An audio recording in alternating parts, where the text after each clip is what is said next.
Hi friends, આજે બનાવ્યું હતું ગુજરાતીઓનું ફેવરિટ તુરિયા પાત્રા. તો સૌથી પહેલાં તુરિયા અને પાત્રા લઈ લેવાના. આવા દાંડીવાળા પાત્રા મળે છે, આટલા નાના નાના, તે લેવાના. પછી આની બધી નસ કાપી કાઢવાની અને ધોઈ કાઢવાના પાત્રા. પછી તુરિયાને પણ આવી રીતે છોલી કાઢવાના, છોડા કાઢી નાખવાના બરાબર.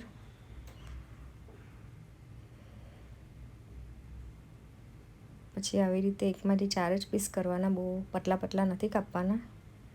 પછી આપણે એક ડીશમાં ચણાનો લોટ લેશું અને ગોળ લેશું. નરમ ગોળ હોય તો નરમ. પછી આ બધા સ્પાઇસીસ નાખશું, લાલ મરચું, મીઠું અને હળદર. થોડું પાણી નાખીને થોડો કઠણ જ બાંધવાનો છે ચણાનો લોટ. જો આવી રીતે.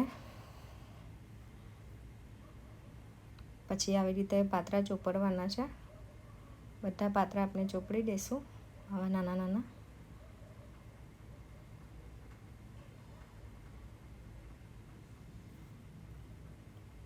આવી રીતે આપણે બધા ચોપડી દઈશું. પછી એક કઢાઈ લઈશું, એમાં તેલ નાખીશું થોડું. પછી એમાં રાઈ નાખીશું. રાઈ તતરી જાય પછી હિંગ નાખીશું થોડી, અને જે તુરિયા આપણે કાપેલા હતા તે ધોઈને નાખી દેવાના. પછી થોડા સ્પાઇસીસ નાખવાના, 2 ચમચી ખાંડ, લસણ, મરચું, લીલું મરચું અને લાલ મરચું બંને, હળદર, મીઠું અને થોડા સિંગ દાણાનો ભૂકો. અને લસણ જો તમારે નાખવું હોય તો નાખવાનું, નહીં નાખો તો પણ ચાલે. પછી થોડીવાર 5-1 મિનિટ જેવું સતરવા દેવાનું, એટલે થોડું પાણી તુરિયામાંથી છૂટું પડશે. પછી થોડું અડધો ગ્લાસ જેટલું પાણી વેરવાનું, બહુ નથી વેરવાનું.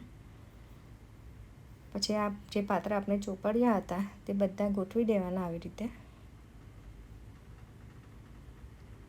પછી ઢાંકી દેવાનું, 10 મિનિટ સુધી થવા દેવાનું, એટલે આ ટાઈપનું થઈ જાય છે. પછી જોવાનું ચપ્પુ નાખીને, એટલે પાત્રા ચડી ગયા છે એવું ખબર પડી જશે.